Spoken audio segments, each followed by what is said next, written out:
gentlemen of the press, compliments of the day. We find it absolutely necessary to convene and address this press conference today in order to put the record straight by informing Nigerians and all lovers of democracy worldwide of the unholy activities of INEC intended to jeopardize the petition of Senator Aishat Dahiru Binani, the APC gubernatorial candidate for the 2023 Adamawa State governorship election, before the Adamawa State Election Petition Tribunal, which has already commenced sitting in Yola. Gentlemen of the press, before we address the ongoing attempts of INEC in cohorts with the governor of Adamawa State to frustrate the efforts of Senator Aishat Dahiru Binani to reclaim her mandate at the Adamawa State Governorship Election Tribunal, let us go back to 2019 to remind ourselves of the high-wired intrigues within the APC to scuttle the popular wishes of the people of Adamawa State and impose unpopular candidates on the people. A look at history. It is a well-known fact, dating back to 2019, there were a desperate attempt by some Abuja-based APC elites to impose on the good people of Adamawa State an unpopular candidate in place of the incumbent governor, who was an APC member and had won elections in 2015 on the ticket of the APC. This was met with stiff resistance from the members of the APC and the people of Adamawa State. The internal crisis that the undemocratic attempt generated resulted in the APC narrowly losing the 2019 governorship election to PDP. The G-5 group. This same Abuja-based political elites made another attempt in the recently concluded 2023 governorship election. This time, they attempted to block the emergence of Senator Aishat Dahiru Binani from the APC party primaries as the APC flag bearer in favor of their preferred candidate, who also lacked popular acceptance and appeal among the ordinary people of Adamawa State. This plot is powered by a formidable group called the G-5. This group of APC bigwigs with connections to Asorok and the national headquarters of the APC also enjoy the support and participation of some other powerful members of the APC. Though the actors were formidable and the plot very strong, it was successfully resisted by the party members who believed in the democratic process. Senator Aishat Dahiru Binani emerged from the primaries as the APC governorship flag bearer. Feeling humiliated by the freely expressed will of the members of the APC, the cabal resorted to the courts. Senator Aishat Dahiru Binani, being a law-abiding citizen and a Democrat to the core, followed the judicial process to the end and was successful at the appeal court and got her mandate back. The unmasking of the G5. To show you the selfish nature of the members of the G5 and to prove to you that they are not interested in protecting democracy or working for the interests of the people of Adamawa State, let me mention some of their offenses that are in public domain. One of them, who is not a politician and has never contested for any office, but finds herself in the center power through marriage, has always shown an inordinate desire to control power in Adamawa State. This inordinate desire costed APC the governorship in 2019 and is partly responsible for the current woes of APC in Adamawa State. Another one of them, who is a member of the National Executive Committee of the APC, has always found it convenient to blackmail the party into giving him his wish or hobnobbing with the opposition to have his wish. And his wish has always been self-centered and undemocratic. His shenanigans made the APC to lose the seat of member House of Representative Yola South, Yola North, and Girai Federal Constituency at the appeal court. He has exhibited the same negative influence in Taraba State. Another member of the G5 is a perennial gubernatorial candidate in Adamawa State that has never shown party loyalty at any point in his political career. He sued the APC and its candidate in 2023 elections simply because he lost at the party primaries. He has consistently made it clear that he is opposed to the candidature of Senator Aishat Dahiru Binani and that he will do anything and everything within his powers, even if it means the downfall of the APC to prevent her victory at the polls. He went as far as mobilizing people to vote for PDP against APC in the last governorship elections. The fourth member of the G-5 contested in 2019 APC primaries for the right to be the flag bearer of the party. When he lost to the incumbent governor, who was a member of the APC and also contested for the same primaries for the right to run for a second term, he went all out to destroy the chances of the party and the incumbent to win the governorship elections. He openly mobilized for the opposition party and its candidate against the APC and its candidate. This and other undemocratic activities of his associates resulted in the narrow victory for the PDP against the APC. He did the same thing in the recently concluded 2023 elections just because his preferred candidate lost at the party primaries. He is one of the narrow arrowheads working to see that Senator Aishat Dahiru Binani does not reclaim her mandate at the ongoing trial by the Adamawa State Governorship Election Petition Tribunal.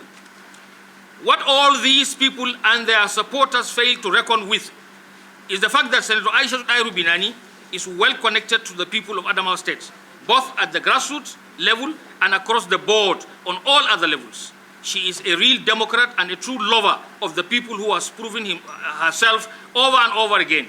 She has such high political and philosophical credentials that none of her detractors can deny or denigrate. And the people of Adamawa State want her as their chief executive. High-powered attempt to scuttle the wish of the people. All these facts are in public domain. It is a well-known fact that the difficulties APC is facing today in Adamawa State is the handiwork of this shadowy but powerful group. They are interested only in their benefits and not in what is good for the people and what the people want. They are willing to scuttle democracy and democratic norms just to have their way. Democracy and the democratic process in Adamawa State is under siege by a few powerful people who want to steal the people's right so they can continue to lord on them. And it is our duty to ensure that their undemocratic quest is defeated and the will of the people is secured and protected. The following facts, which also are in public domain, further corroborate our assertion that there was and still is a high-powered attempt to scuttle the wishes of the people of Adamawa and impose unpopular candidates on the state. There is a viral video and audio in public domain in which one of the members of the G5, after inviting stakeholders from Adamawa State to Asorok Villa, attempted to coerce them to support another candidate against the candidature of Senator Aisha Dahiru Binani, and openly threatened to deal with anyone that supported Senator Binani.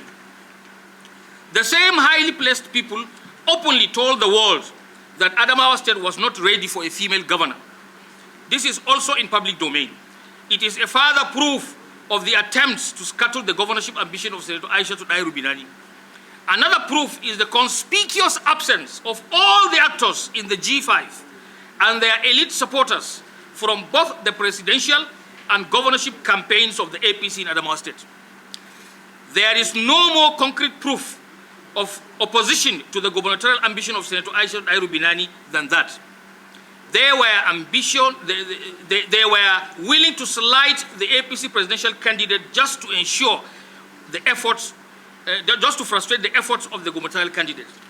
Against all these powerful maneuvering and manipulations, Senator Aisha Dahiru Binani emerged as the Adamawa State APC governorship flag bearer. The plot to stop her shifted gears by secretly aligning with the governorship candidate of the PDP and resorted to a well-oiled campaign of calumny and intimidation aimed at frustrating the efforts of the APC candidate and discouraging the good citizens of Adamawa State from voting for her. This plot also failed. As reflected in the governorship election that took place on the 18th of March and the supplementary elections of April 15th, despite the fact that both elections were marred with significant irregularities, and we will talk about these in a minute, intended to frustrate the APC candidate, the closeness of the elections and a testament to the enduring love that the people of Adamawa State have for Senator Aisha Dahiru Binani. She towered head and shoulders above all her detractors and enemies who had predicted that she will be crushed to oblivion. Connivance with INEC. We believe that both elections at the behest of these same forces and the active connivance of the PDP and INEC were compromised to favor the PDP candidate. The following facts buttress the point we are making. When it became clear that APC had won Fufore, attempts were made to change the results. This resulted in several different and contradictory results being deliberately circulated to prepare ground for a falsified result to be slipped in through the back door. This was done when coalition was moved to a police station surrounded by PDP supporters, menacingly shouting PDP slogans. APC supporters were barred from the venue. Afterwards, a cooked-up report was announced, and eventually the election was declared inconclusive, and a rerun election was fixed. And after it became clear that the APC candidate against all odds had won, the plot to deprive her of the victory was taken to another level. I, Alhaji Mustafa Umar Madawaki, Otumba of Ekiti, was the returning officer for the APC at the Coalition Center, and so I can talk about what happened. First, I noticed that the resident electoral commissioner, Barrister Ari Hudu, was conspicuously absent. Only the two INEC federal commissioners sent from Abuja to keep an eye on the process were present at the Coalition Center. When I questioned them, I was told that the resident electoral commissioner was unavoidably absent because of administrative issues. It later turned out that what they told me was false. He was absent because there was a concerted attempt to keep him away from the coalition process because he had refused to play according to the plan to scuttle the clear victory of the APC. It took the gallant efforts of the security agents to finally bring him to the Coalition Center. Also conspicuously absent from the Coalition Center was the co-chair of the process, the Adamawa State Commissioner of Police. The Director of DSS and the Commandant of the NSCDC were also conspicuously absent. The only official on ground were the two INEC Federal Commissioners, Dr. Baba Bila and Professor Abdullahi Abdu Zuru, and the strange-looking Abuja-appointed INEC returning officer. APC supporters, as they showed themselves to be PDP supporters, as they showed themselves to be throughout the entire process of the elections, were combative, and I was personally insulted and almost assaulted. They deliberately created an intimidating atmosphere inside and outside of the Coalition Center with the sole intention to prevent the real results from being declared. The fact that intimidation was used by the agents and supporters of the governor of Adamawa State to have results declared in his favor against the original winner was graphically displayed in the so-called confessional video that emerged later, in which the obviously tortured, frightened, and coerced Deputy Director of DSS tried unconvincingly to implicate the APC candidate in an imaginary bribery attempt. Then you have the well-documented use of violence and intimidation by PDP supporters against the APC in all the political strongholds of the APC candidate. Both INEC and the police conveniently turned a blind eye to it, thus allowing PDP and its agents to do whatever they wished. When it was clear to me that a conspiracy to deprive APC of victory was afoot, I decided to confront the two INEC federal commissioners with the fact that when they arrived in Yola the previous evening, they were received by agents of the governor of Adamawa State and driven to Dogire House, where they met with the governor and were later taken to the house of the presidential candidate of the PDP. I put it bluntly to them that they were clearly biased in favor of the PDP and therefore unfit to umpire this election. They both were dumbfounded and could say nothing. It was at this point that the resident electoral commissioner, Barrister Hudu Yunusa Ali, arrived against all odds that were deliberately set against him. Their attempt to prevent him from coming to the Coalition Center and insisting that the true results be announced failed. Another interesting fact about the biased activities of INEC in favor of the PDP during the rerun election was the circulation of 2 lists of INEC ad hoc staff, both strangely prepared and approved by INEC. The first list, which was the authentic list, was of a carefully selected and trained staff of INEC and staff of Federal Polytechnic Movie. They were sent out to the field and actually collated the results before they were mysteriously substituted by another list forwarded on the official letter-headed paper of the Vice Chancellor of Modibo Adamawa University, who is a well-known protege of the Governor of Adamawa State. They came back with a different result from the one submitted by the authentic ad hoc staff. The fact that that list was received and used was a clear proof that INEC was biased in favor of PDP. We are in possession of both results, or both lists. To my mind, that is another reason why INEC is working overtime trying to prevent the former Adamawa State Resident Electoral Commissioner, Barrister Hudu, from testifying before the Electoral Commission, before the Adamawa State Governorship Electoral Petition Tribunal. They are afraid of the revelations he will make. Their desperation is so brazen that even Justice Manji was forced to openly question INEC's lawyer. Why in court? Why are you in a hurry to get Hudu arrested while there is a clear court order against that? To my mind also, that is the same reason that the police force or the police force headquarters, the Louis Edet House, under the former IG, shot itself on the foot, when it doctored the earlier investigative report into the Adamawa elections that found no indictable offenses into the Adamawa elections that against Barrister Hudu Ari. The Adamawa Resident Electoral Commissioner of Police, Mr. M.A. Barde, to another one that they could use to quickly arrest and incarcerate them, so as to make them unavailable to witness as witnesses in the Election Petition Tribunal. We have copies of both original report and the doctored report. In conclusion, we are aware that these are serious charges and have therefore refrained from elaborating further on some of them because they are before the Adamawa State Governorship Election Petition Tribunal.